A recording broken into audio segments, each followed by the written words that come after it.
Hello everyone, good evening. स्वागत है आप सभी का इस एक नए सेशन में। तो जैसा कि आप सभी को पता है कि हमारी 5000 एमसीक्यू की ये पीडीएफ चल रही है और 5000 एमसीक्यू की इस पीडीएफ सीरीज़ में मैं आपको 5000 जो है इंपॉर्टेंट क्वेश्चन कराने वाला हूँ। इसमें सारे सब्जेक्ट जो हैं आपके कवर होंगे। तो यहाँ पर आज हमारी जो क्लास है वो इंडस्ट्रियल रिलेशन की प्रैक्टिस क्वेश्चन की क्लास नंबर 2 है। अब यहाँ पर एक छोटा सा डाउट मैं सभी बच्चों को क्लियर कर दूँ कि ये जो क्लास है ना, ये दो टाइप की क्लास है। 5000 एमसीक्यू की यदि मैं बात करूँ तो 5000 एमसीक्यू में मैं आपको दो तरह से कराने वाला हूँ। एक तो मैं कराने वाला हूँ आपको पीवाईक्यू और दूसरे में कराने वाला हूँ आपको प्रैक्टिस क्वेश्चंस। पीवाईक्यू हम 360 डिग्री प्रिपरेशन वे में करेंगे, मतलब एक क्वेश्चन की बिल्कुल उधेड़ बुन कर देंगे, पोस्टमार्टम कर देंगे उसका। और पीवाईक्यू जो है वो स्पीडी रिवीजन के लिए आपके, ताकि हर एक सेक्शन जो है ना वो आपका कवर हो जाए, हर एक कोना जो है ना वो आपका हर एक सब्जेक्ट का कवर अप हो जाए। तो उस तरह से हम पी क्यू को देखेंगे। तो ये हमारी पीडीएफ है जिसमें सबसे पहले हमारे पास 500 लेबर लॉस के क्वेश्चन और 500 लेबर लॉस के क्वेश्चन के बाद लेबर लॉ में आपके पास कुछ नहीं बचेगा पढ़ने के लिए। ठीक है। सो बढ़ते हम आगे की तरफ। दो तरह के वीडियोस मिलेंगे, पीवाईक्यू बेस्ड वीडियो मिलेंगे और प्रैक्टिस क्वेश्चंस के वीडियो मिलेंगे आपको। ठीक है, एप्लीकेशन पर। So let's move now. तो अगला जो क्वेश्चन है आपकी, ये स्ट्राइक्स एंड लॉकआउट पर है। स्ट्राइक्स एंड लॉकआउट पर ये क्वेश्चन है। इससे पहले हमने क्वेश्चन नॉर्मल इंडस्ट्रियल रिलेशन के सिनारियो पर देख लिए हैं। आज का हमारा पहला क्वेश्चन है, मतलब क्वेश्चन नंबर 46 है कि which of the following is last weapon in the hand of the workers. Strike and lockout पर बेस्ड है आपके क्वेश्चन, एक बार फिर से मैं बता देता हूँ। तो करेक्ट आंसर है, जो स्ट्राइक है वो किसके लिए, वर्कर्स के लिए, और जो लॉकआउट है वो किसके लिए है, एम्प्लॉयर्स के लिए है। ठीक है। स्ट्राइक एंड लॉकआउट फैमिलियर रहना है और याद रखना है सभी को, भूलना किसी को भी नहीं है यहाँ पर। नेक्स्ट पर हम बढ़ते हैं। Which of the following is not an important element of strike. Element का इंपॉर्टेंट स्ट्राइक कौन सा नहीं है। सीजिंग ऑफ वर्क होता है by a body of a person, बिल्कुल एक ग्रुप होता है लोगों का, जैसे कि ट्रेड यूनियन बेसिकली ये ऑर्गेनाइज करती है अंडर अ कॉमन अंडरस्टैंडिंग। बिल्कुल लोगों में कॉमन अंडरस्टैंडिंग होगी, आपसी समझ होगी, तभी तो ये पॉसिबल हो पाएगा। नेक्स्ट है फॉर अ जेन्युइन रीजन। और जेन्युइन रीजन तो not an important element of strike. तो भाई जेन्युइन रीजन के लिए तो होती है स्ट्राइक। बेसिकली ये तीन एलिमेंट्स हैं मेन। आगे बढ़ते नेक्स्ट क्वेश्चन है, the lightning strike denotes. Lightning strike किसे डिनोट करती है? तो लाइटनिंग स्ट्राइक का मतलब होता है going on strike suddenly. Lightning strike जैसे कि बिजली एकदम से गिरती है ना, तो उसी को ये डिनोट करते हैं। अगला है लॉकआउट। क्या है लॉकआउट? एक इंडस्ट्रियल एक्शन है। बेसिकली जो लॉकआउट होता है ना वो स्ट्राइक का एक जवाब होता है। लॉकआउट जो है वो स्ट्राइक का क्या होता है, एक जवाब होता है। याद रहेगा सभी को, आई गेस याद रहेगा। आगे बढ़ते हैं। A lockout in an industry is declared by management, ठीक है, या फिर एम्प्लॉयर। ठीक है, कुछ भी ऑप्शन में आ सकता है, मैनेजमेंट या एम्प्लॉयर। ठीक है। यदि दोनों ऑप्शन, अब कई सारे बच्चे बोलते हैं कि सर यदि दोनों दिए होंगे तो उस केस में आंसर क्या होगा, बोथ होगा। ये भी याद रखना है, ऐसा भी दिया होगा। 51 है, in a situation to be called as strike which of the following must be present. ठीक है, तो क्या होना चाहिए, प्लोरिटी ऑफ वर्कमैन होनी चाहिए। बिल्कुल भाई, मतलब जो वर्कमैन है ना वो मेजॉरिटी में इसके फेवर में होनी चाहिए। सीजन ऑफ वर्क और refusal to coming to the work, भाई काम पे आने से मना करना चाहिए। और एक्टिंग इन अ कॉम्बिनेशन और concentrated action under the common understanding. तो भाई सभी के पास एक कॉमन अंडरस्टैंडिंग होनी चाहिए कि भाई हम इस एक काम के लिए स्ट्राइक कर रहे हैं, तो ऑल ऑफ दी अब बिल्कुल सही होगा। क्लियर है, आगे बढ़ते हैं।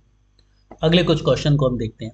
Question number 52, wild cat strike means, ये वाइल्ड कैट नहीं होगा। Strike declared suddenly and without prior notice, ये वाइल्ड कार्ड होता है। ठीक है, वाइल्ड कार्ड है, कैट नहीं, तो याद रखना। जो एकदम सडन स्ट्राइक होती है ना उसे हम बोलेंगे wild card, wild card entry. ठीक है, अगला है temporary closing of employment due to industrial dispute. अब देखो स्ट्राइक पर इस बार क्वेश्चन आना जरूरी है, कंपलसरी भी है, तो इसको बढ़िया तरीके से पढ़ लो। और देखो इन बेसिक बेसिक क्वेश्चन है ना तुम्हारे सारे रिवीजन हो जाएंगे, तुम्हें थ्योरी पढ़ने की जरूरत नहीं पड़ेगी, इतनी शानदार ये क्वेश्चन है।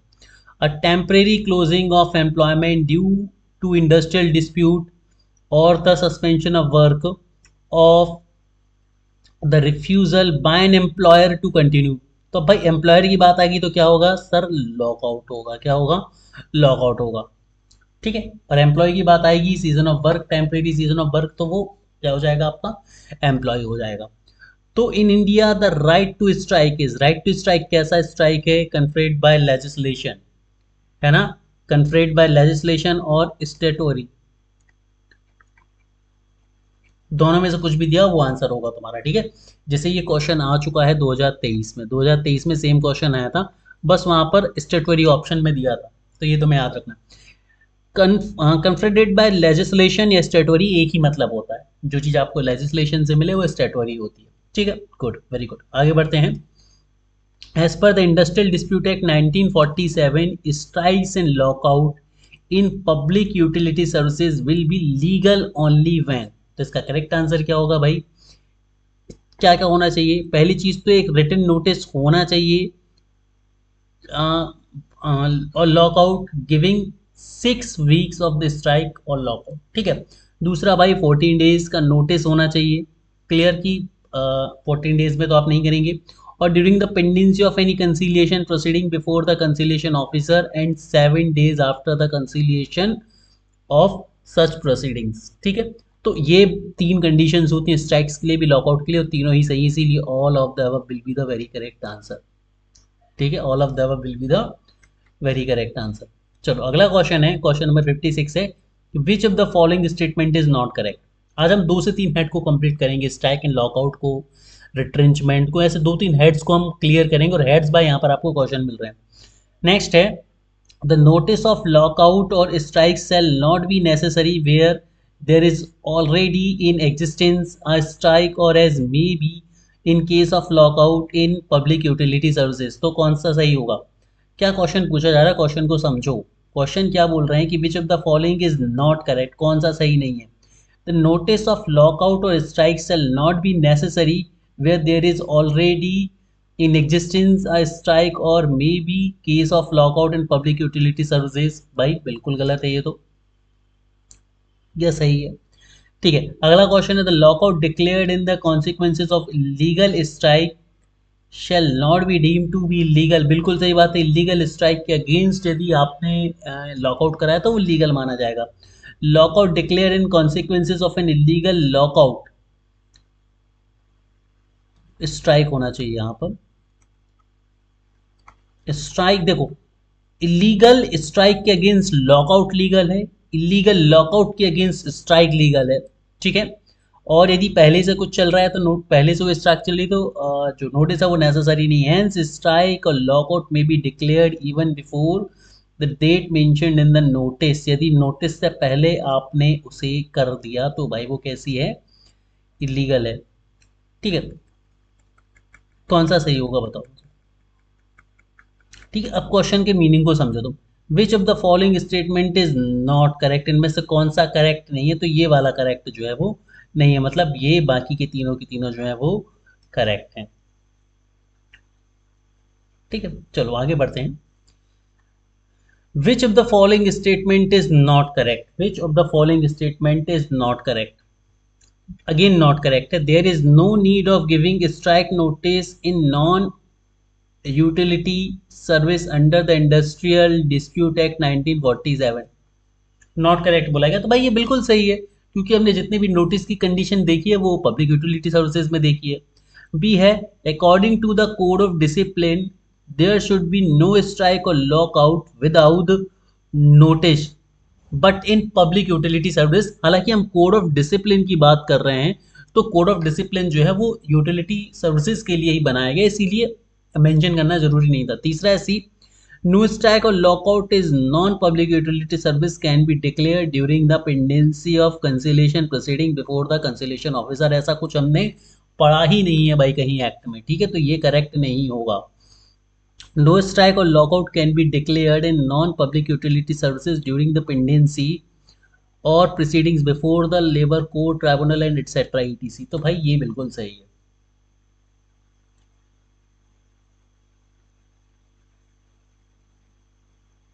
ठीक है, चलो वेरी गुड। अब इस पे एक चीज समझने की कोशिश करो, बिल्कुल कंफ्यूज मत करना, ये तुम गलती करके आओगे, क्योंकि यहाँ पर मैं समझा देता हूँ। देखो, पहली चीज तो जो नोटिस वाला सिनारियो है ना, वो पहली चीज़ ये समझ लो, देखो जो नोटिस वाला सिनारियो है ना तुम्हारे लिए, इस चीज़ को बहुत अच्छे से समझ लो। जो नोटिस वाला सिनारियो है ये पब्लिक यूटिलिटी सर्विसेज के लिए है, ठीक है, पीयूएस के लिए, पब्लिक यूटिलिटी सर्विसेज के लिए, नॉन पीयूएस के लिए नहीं है, ठीक है। दूसरी चीज, नॉन पीयूएस के बारे में समझ लो। नॉन पीयूएस में यदि कोई कंसीलिएशन प्रोसीडिंग चल रही है, ठीक है, कंसीलिएशन प्रोसीडिंग चल रही है तो स्ट्राइक लीगल है। लेकिन यदि लेबर कोर्ट, लेबर ट्राइब्यूनल और नेशनल ट्राइब्यूनल में कोई केस चल रहा है तो फिर स्ट्राइक इलीगल मानी जाएगी, नहीं कर सकते आप स्ट्राइक, ठीक है। ये भी आपको याद रखनी है, ये बात यहाँ पर कही जा रही है बेसिकली मेयरली, ठीक है। अगला क्वेश्चन है, क्वेश्चन नंबर 58 है आपके लिए।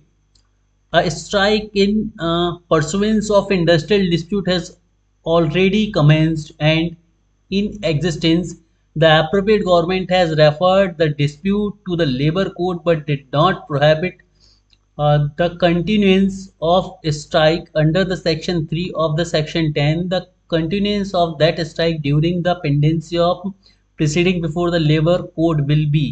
अब ध्यान से समझिए, देखो कितना अच्छा क्वेश्चन, मैं वही बोल रहा हूँ कि क्वेश्चन मैं बहुत बढ़िया लेकर आया हूँ, तो मैं मजा आ जाएगा।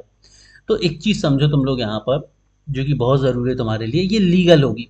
देखो अब आप लोगों के मन में एक डाउट होना चाहिए कि यहाँ पर हमने देखो क्या बोला है कि लेबर कोर्ट, ट्राइब्यूनल और नेशनल ट्राइब्यूनल के सामने यदि कोई केस चल रहा है तो वहां पर नॉन पब्लिक यूटिलिटी में जो है स्ट्राइक नहीं होनी चाहिए, ठीक है। लेकिन और नहीं होनी चाहिए मतलब होगी तो उसे इलीगल माना जाएगा। फिर सर यहाँ पर आप लीगल आंसर को सही क्यों बता रहे हैं? तो सर इसलिए बता रहे हैं सही क्योंकि ऑलरेडी कमेंस्ड दिया हुआ है। मतलब ये है कि जब इस स्ट्राइक का मैटर कोर्ट में पहुंचा, उससे पहले से यदि स्ट्राइक चल रही है, उससे पहले से यदि लॉकआउट चल रही है तो लीगल है। लेकिन यदि केस में जाने तक कोई स्ट्राइक या लॉकआउट नहीं है तो उसके बाद यदि किया जाता है तो वो इलीगल माना जाएगा। तो ये याद रखना है तुम्हें। 59 है, workers in public utility services went on strike without giving any notice. Soon thereafter, the employer also, without giving any notice, declare the lockout. Will that lockout be legal, illegal, out of the preview of the act or whatever? तो याद रखना legal. अब इस चीज को भी ध्यान से समझो। देखो मैं क्या बोल रहा हूँ, हर एक छोटे छोटे एस्पेक्ट पर ना क्वेश्चन को मैंने रखा है, हर एक छोटा छोटा एस्पेक्ट, हर एक छोटा छोटा डाउट जो है ना वो तुम्हारा क्लियर हो जाएगा। तो देखो इस चीज को बढ़िया तरीके से समझो। यदि बिना नोटिस के लॉकआउट किया जाता है इलीगल, तो याद रखना without notice in public utility services strike and lockout illegal है। क्या होंगे? इलीगल है,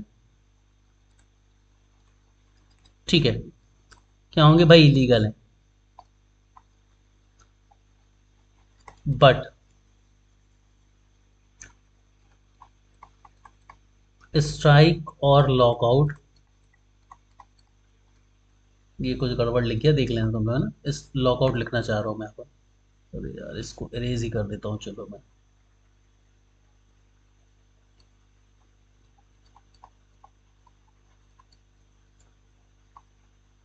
एज रिस्पॉन्स ऑफ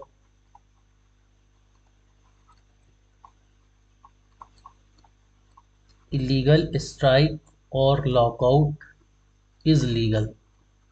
मतलब ये है कि यदि बिना नोटिस के स्ट्राइक या लॉकआउट किया तो वही लीगल है, पर यदि स्ट्राइक या लॉकआउट रिस्पॉन्स है किसका? इलीगल स्ट्राइक या लॉकआउट का, तो विदाउट नोटिस भी वो लीगल माना जाएगा, ठीक है। विदाउट नोटिस भी वो क्या माना जाएगा?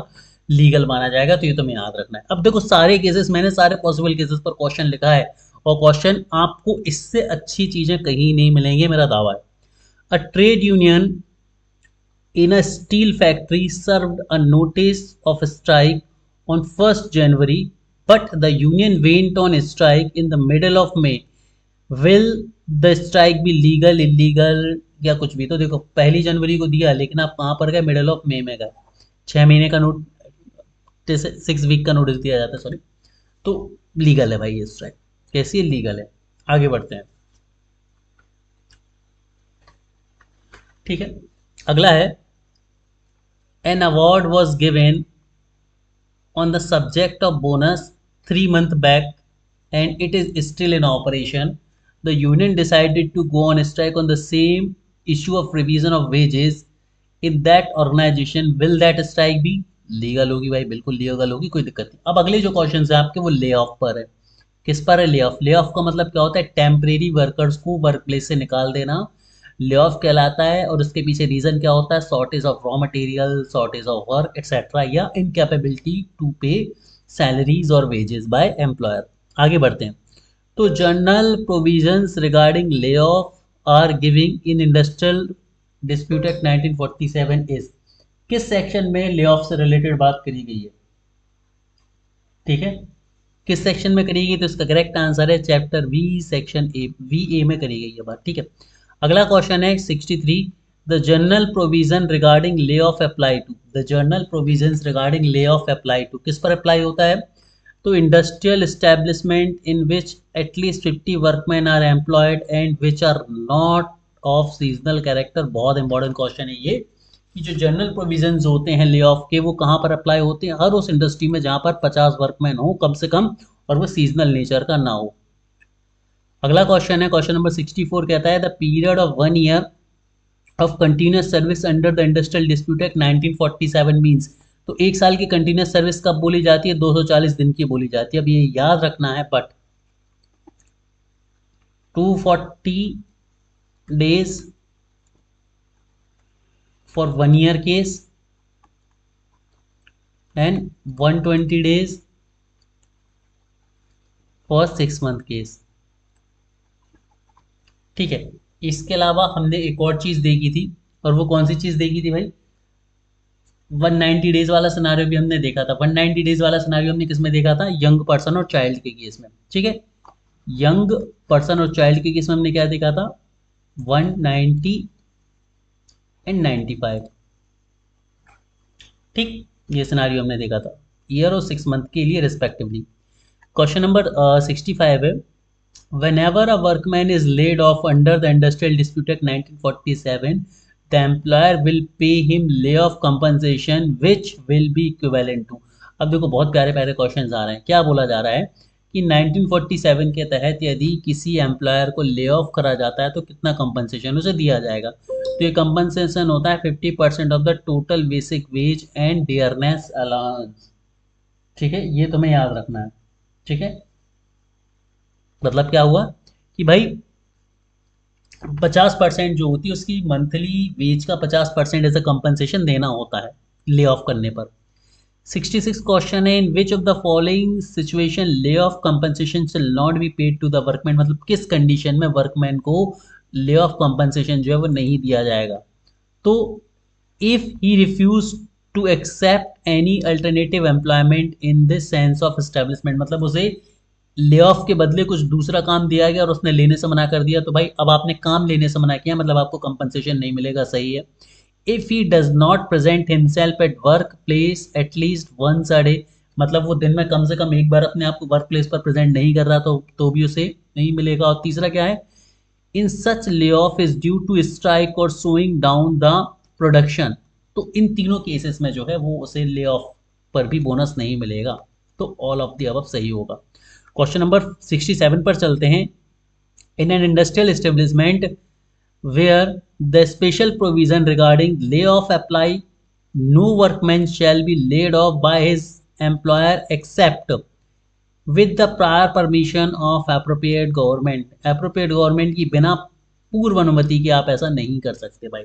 ठीक है, बिना पूर्व अनुमति के आप ऐसा नहीं कर सकते। आगे बढ़ते हैं। Next question, question number 68।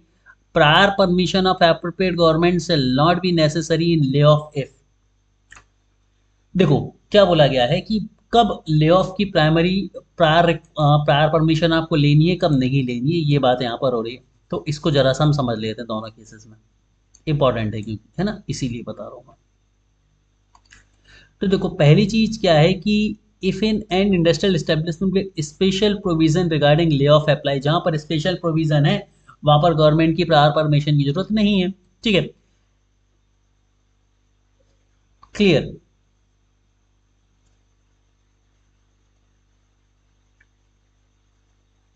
है ना, सॉरी मतलब स्पेशल प्रोविजन है तो बिना प्रायर परमिशन के तो आप उसे नहीं निकाल सकते, लेकिन prior permission of appropriate government से नॉट नेसेसरी, किस केस में नेसेसरी नहीं होती है वो देख लो जरा आप। पहला है such lay off is due to shortage of power, यदि पावर की शॉर्टेज है तो भी परमिशन की जरूरत नहीं है। कोई नेचुरल क्लैमिटी आ जाए, बाढ़ आ जाए या ऐसा कुछ हो जाए, अर्थक्वेक आ जाए, ठीक है, कोरोना वायरस आ गया तो इस सिनेरियो में भी नहीं है। In case of mines due to fire, flood, excess of inflammable gas और एक्सप्लोजन, मतलब इनमें से कुछ भी हो जाए और उसकी वजह से ले ऑफ हो रहा है तो भी आपको प्रायर परमिशन की जरूरत नहीं है। तो in all of the cases important. अब ये चीज़ हमने थ्योरी में नहीं पढ़ी थी और थ्योरी में ये चीज़ हम समझते भी नहीं है, इन्हें छोड़ देते और इस पर क्वेश्चन आ गया ना तो बल्ले बल्ले। क्वेश्चन नंबर 69 की तरफ हम चलते हैं कि which among the following is not entitled to lay off compensation under the industrial dispute act 1947। क्या बोला गया है कि which of the following is not entitled to lay off compensation under the industrial dispute act, मतलब इनमें से किस स्थिति में ले ऑफ कंपनसेशन जरूरी नहीं है। तो भाई परमानेंट वर्कर के केस में तो देना पड़ेगा, इरेगुलर वर्कर के केस में देना पड़ेगा, कैजुअल वर्कर के केस में आप नहीं भी देंगे तो भी चलेगा, कैजुअल नेचर का वर्क नहीं होना चाहिए। कहने का तात्पर्य ये, एक मिनट का समझ लूंगा दोस्तों मैं।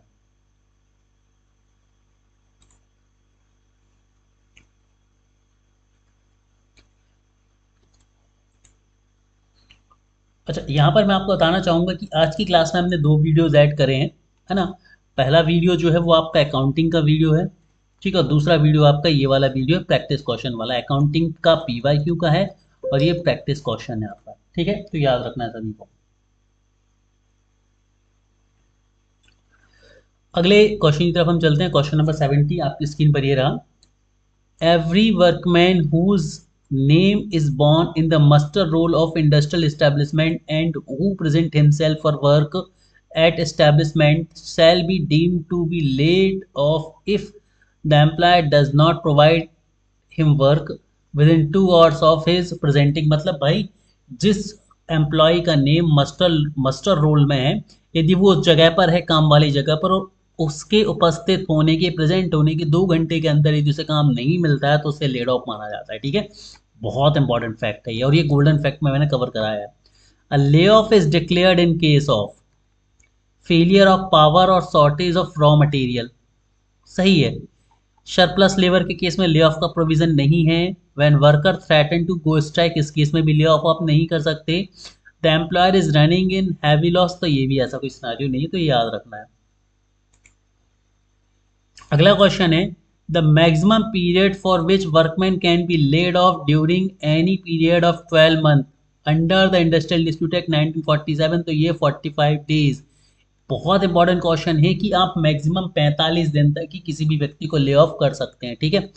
नेक्स्ट है inability to give employment to a workman on account of shortage of coal, power, raw material, of the accumulation of stock और the breakdown of machinery is called lay off. मतलब इनमें से किसी भी चीज की वजह से यदि एम्प्लॉयर काम उपलब्ध नहीं करा पा रहा अपने वर्कर्स को तो माना जाएगा कि उसने ले ऑफ करा है, और ले ऑफ करा है तो आपको कंपनसेशन देना पड़ेगा। अगला रिट्रेंचमेंट, मैंने क्या बोला, 2 से 3 हेड पर मैं आज की डेट में क्वेश्चन आपको करा दूंगा, ठीक है। तो अब बात करते हैं हम रिट्रेंचमेंट के क्वेश्चन पर। तो रिट्रेंचमेंट हम सभी को पता है, जॉब को टर्मिनेट कर देना किसी भी रीजन की तरफ। तो an organization employ less than 100 worker cannot retrench the service of employee who has put in at least 1 year of continuous service। यदि किसी व्यक्ति की 1 साल कंटिन्यूस सर्विस हो जाए तो उस व्यक्ति को नॉर्मली तो आप रिट्रेंच नहीं कर सकते, और ये प्रोविजन लगता है उस ऑर्गेनाइजेशन में जिसमें कम से कम 100 वर्कर हो, ठीक है। तो 100 वर्कर प्लस 1 डे, तो याद रखना है 100 वर्कर्स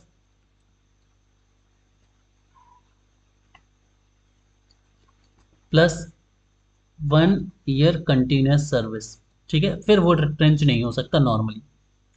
अगला क्वेश्चन है retrenchment in organisation employing less than 100 worker can be done only when, ये तीनों चीजें, workman has been given at least 1 month notice in writing indicating the reason of retrenchment और wages in lieu of notice. क्या बोला गया कि 1 महीने पहले यदि नोटिस दिया है तो workman has been paid retrenchment compensation, यदि वर्कमैन को आपने रिट्रेंचमेंट कंपनसेशन दे दिया है तो, notice serve on the appropriate government, और अप्रोप्रिएट गवर्नमेंट को इसका नोटिस जा चुका है, तो इन तीनों परिस्थितियों में आप जो है वो उन्हें दे सकते हैं। सिंपल सी बात ये।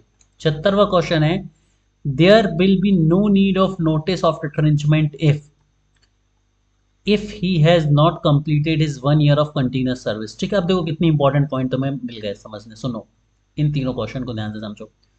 यदि 100 से ज़्यादा वर्कर हैं, और 100 से ज़्यादा वर्कर हैं, तो नोटिस के बाद ही आप उसे रिट्रेंच करेंगे, और ये नोटिस उसे भी जाएगा, अप्रोप्रिएट गवर्नमेंट को भी जाएगा। ठीक है, 100 से ज़्यादा वर्कर के केस में। और यदि 100 से ज़्यादा वर्कर है और किसी वर्कर की 1 साल की कंटिन्यूस सर्विस है, तो फिर आप उसे रिट्रेंच तो नहीं कर सकते नॉर्मल सिनारियोज में। ठीक है, अब क्या बोला है कि यदि 100 से कम वर्कर हैं तो किस किस केस में रिट्रेंच किया जा सकेगा। पहली चीज़, इसको 1 महीने पहले नोटिस दे दिया गया था कि भाई आपको रिट्रेंच किया जाएगा। ठीक है, उसको यदि कंपनसेशन दिया जा चुका है रिट्रेंचमेंट का तो, और गवर्नमेंट को भी इसके नोटिस को सर्व किया जा चुका है तो इन तीनों में केसेस में रिट्रेंचमेंट पॉसिबल है। ठीक है, वहां पर जहां पर 100 से कम एम्प्लॉयज हो। ठीक है, अगला क्वेश्चन है कि भाई किस केस में आपको नोटिस देने की जरूरत नहीं। मान लो किसी एम्प्लॉय ने 1 साल की कंटिन्यूस सर्विस पूरी नहीं करी है। कई लोग होते हैं ना, जॉब ज्वाइन करते हैं और ज्वाइन करके ही भाग जाते हैं, वर्क प्लेस पर अवेलेबल ही नहीं रहते। तो यदि ऐसा एम्प्लॉय है जिसने अपनी कंटिन्यूस सर्विस पूरी नहीं करी है, तो फिर एम्प्लॉयर के पास पावर है तो कि वो उसे डायरेक्टली रिट्रेंच कर सकेगा। उसके लिए किसी तरह के नोटिस को देने की जरूरत नहीं होती है। अगला क्वेश्चन है, क्वेश्चन नंबर 77 है, the retrenchment compensation will be given to. Retrenchment compensation will be given to 15 days average pay for every completed year of continuous service। कहने का मतलब क्या है, जो ग्रेचुटी है ना, ग्रेचुटी जो होती है वैसे ही आपकी मान लो रिट्रेंचमेंट कंपनसेशन होता है। ग्रेचुटी क्या होती है, हर 1 साल के बाद 15 दिन की सैलरी, 1 साल की कंटिन्यूस सर्विस के बाद 15 दिन की सैलरी एम्प्लॉयर आपको देता है, तो वो आपकी ग्रेचुटी होती है। और जो कंपनसेशन होता है, रिट्रेंचमेंट कंपनसेशन, वो भी क्या होता है, 15 दिन का होता है। और हर 1 साल की कंटिन्यूस सर्विस के बाद, मतलब 240 दिन काम किया तो अब 15 दिन की आपको कंपनसेशन मिल सकेगा यदि आपको रिट्रेंच किया जाएगा। अब यहाँ पर देखिए बहुत अच्छा क्वेश्चन बन सकता है। अभी आपको पता होगा, जब मैं लास्ट आपको पीवाईक्यू की प्रैक्टिस करा रहा था इस सीरीज को शुरू करते समय, तो वहाँ पर मैंने आपके लिए एक बहुत अच्छा क्वेश्चन कराया था।